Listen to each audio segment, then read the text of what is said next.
Hey, I'm Mark with Trailer Sale Productions, and today we're going to go over all the things that have worked with our ultimate oil change upgrade for the 4Runner and all the things that we've changed since we've done it. So stay tuned.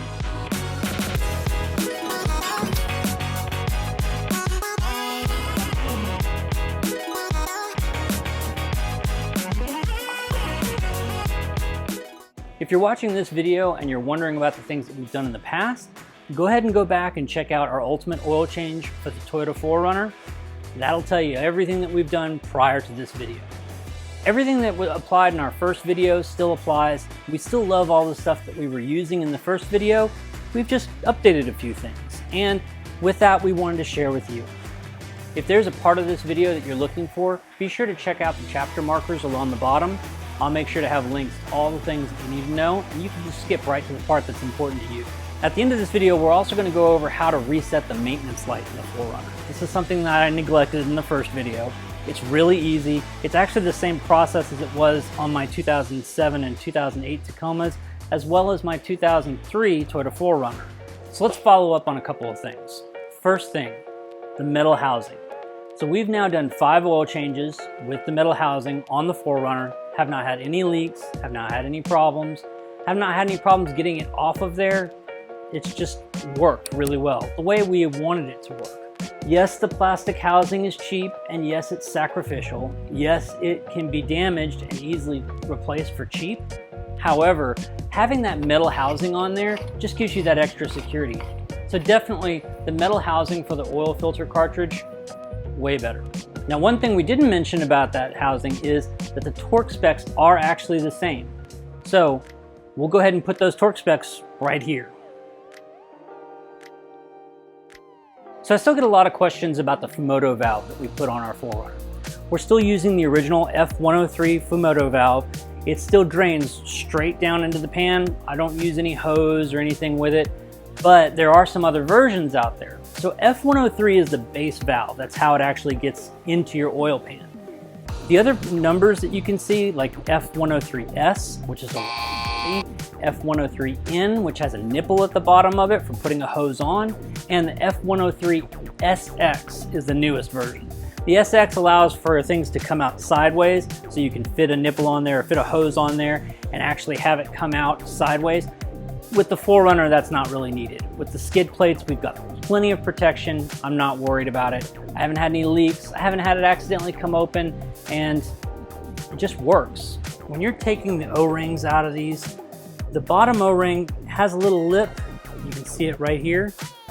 That lip allows you to stick your finger in there and just pop it right out. Don't take a screwdriver to these things. Doesn't matter if it's the plastic one or the metal one. You don't want to be doing that. So you've also got a lip right here. Same thing, don't take a screwdriver to this. Just go ahead and take your finger and you can kind of roll it up underneath there. And once it pops out a little bit, you can roll it up. This wrench for getting to your oil filter has been great. We haven't had any problems with it. But we also have the metal housing on ours.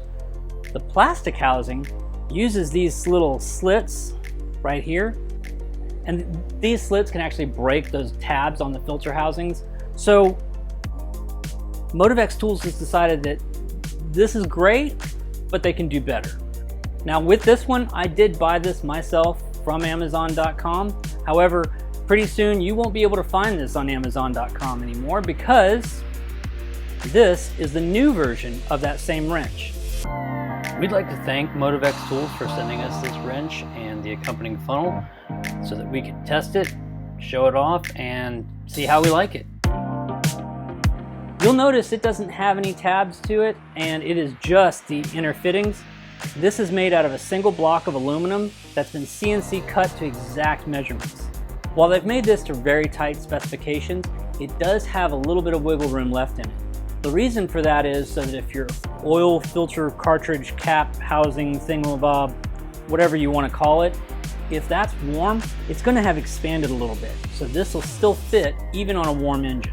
It is made out of 2 different types of aluminum. You've got the outer part of aluminum, which is 6061. The inner part, though, is actually made from a higher grade aluminum, and that higher grade aluminum is made so that it doesn't wear out inside this box where you put your ratchet. So there's 2 distinct advantages to this one. First, it's made in the United States, so you know you're getting a quality product that's made exactly to the specifications you need by having it CNC cut. Whereas this one was forged, so I haven't had any problems with this, but again, it allows them to have the tolerances much tighter between the two of them. The other thing I really like about this is because it doesn't have those tabs, it's actually made to fit all Toyota engines, from the 1.8 liter all the way up to the 5.7 liter V8. That means you only have to have one tool in your tool chest if you have multiple vehicles, like a Tundra and a Corolla, or a Camry and a 4Runner. One tool, all your oil filter cartridges. As much as I'm excited about the oil filter wrench, because I like that it's lighter, I like that I can use it on all the vehicles, but the thing that I actually got the most excited about was MotivX Tools sent me this. It's the dumbest thing. A at-home mechanic is gonna get excited about a funnel, but I am. This funnel is way more compact than what I was using, and it fits, it actually screws right into the fill neck on my Toyota 4Runner. So there's no mess, and I'm not worried about something falling over. I can actually just prop the bottle right on there, and it's no big deal.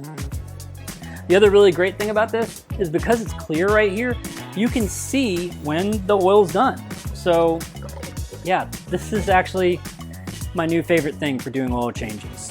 This has been Mark with Trailer Sale Productions, and we ask that you be kind, be curious, and go explore. Cheers.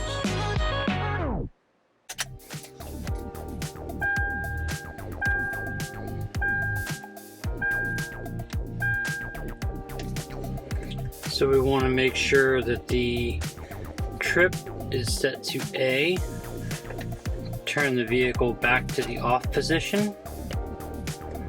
Hold down the trip select button and then turn it back to the on position.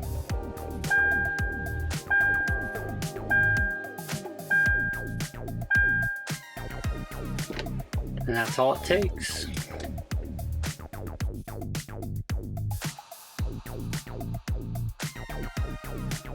It's an oil filter wrench, but it's not for the whole oil filter, it's for the oil filter cartridge. The cap for the cartridge. In any case, this wrench for getting to your oil filter has been great.